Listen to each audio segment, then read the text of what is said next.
Hi everyone! It's been 2 weeks since my last update due to the manga page, but don't worry, I kept working on the game and here's all progress I've made. So let's start with the trade elements.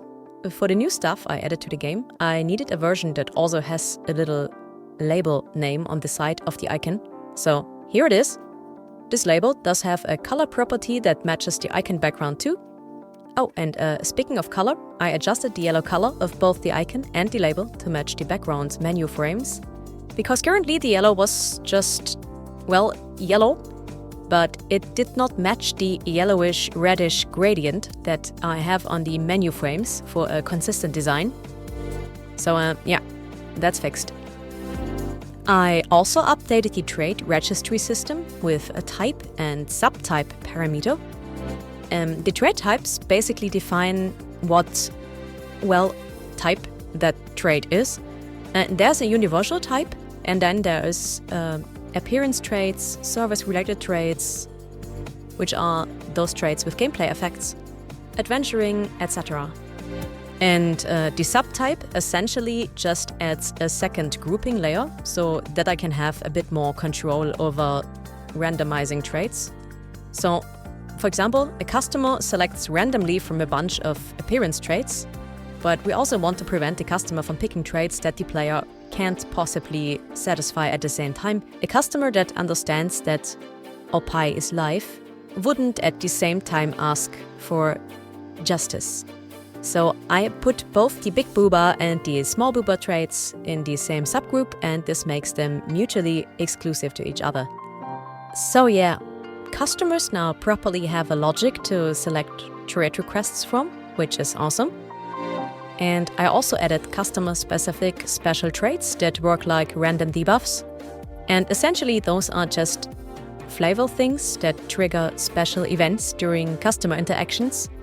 So, for example, one of those special traits is that the customer is carrying a large banana, or he is well-mannered. And would you look at this? We have a character sheet now. You can just right-click on the portraits at the bottom and it opens up. And if you click anywhere outside the menu, it closes. And as you can see, it's organized by the trade types on your servant and also has some other stuff like some real estate in the center that currently holds a full-body placeholder image of the character. And later on this will be replaced with an animated 2D model. The click outside the menu is implemented in a pretty hacky way, at least in my opinion. I actually have an invisible button that covers the entire screen layout behind the menu and have all the menu elements block the mouse throughput. I mean, it works, but honestly, I don't know if there's a better way to achieve this. Let me know in the comments if you have a better idea. So okay, back to the menu. The left side holds the appearance, status and other characteristics of the servant that mostly matter in customer interactions. And the right side has an overview over the traits you have learned that have a direct gameplay effect. So essentially the right side is basically the abilities of the character.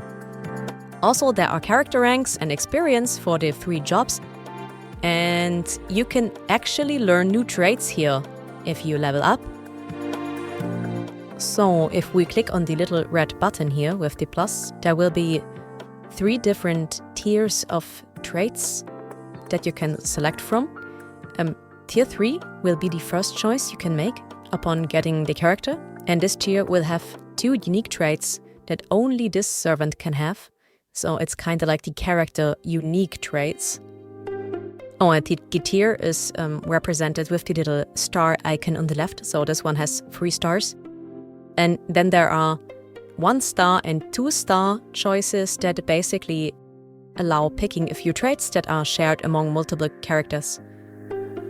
The pools are curated for each character, so you can only pick traits that make sense for this character to have. And even if the traits are shared across multiple characters, so that there can be overlaps, it doesn't mean that every character has the same list of traits available. So, as you can see, from level 2 onwards, every even level picks from a tier 1 trait and every odd level picks from a tier 2, which means that at 6 character levels you will end up with 3 tier 1s, 2 tier 2s and the first tier 3 choice. Just to clarify what you can expect from the different tiers, tier 1 traits are basically number go up. Tier 2 traits usually add special beneficial effects or unlock new interactions, like for example, giving a character extra stamina when a certain condition is fulfilled. And tier 3 traits are unique effects that change the way certain game mechanics work. So these are designed to give a servant her unique identity. Which is also why I wanted to have the tier 3 choice the initial pick you can do.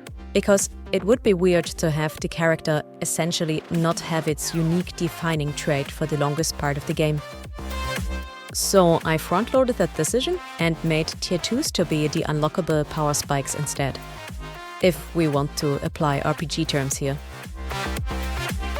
So far, I plan to only have 6 selectable traits for the service job only, because that's the most important gameplay mechanic, and I'm not sure if adventuring and management will have as many. Maybe I'll limit the number of traits to 2 or 3, because it would be easy to add other benefits for leveling up the ranks there. So yeah, that's all for today. This video was a bit shorter, which is always a bit discouraging when I worked for over 15 hours on all these updates to the game. But well, I was aware that this would be the trade-off for changing the style of devlogs to the summary format that we have now. So I'm not complaining. I hope you had fun listening to me and enjoyed the chill music as always. That's it. See you again. Toodles!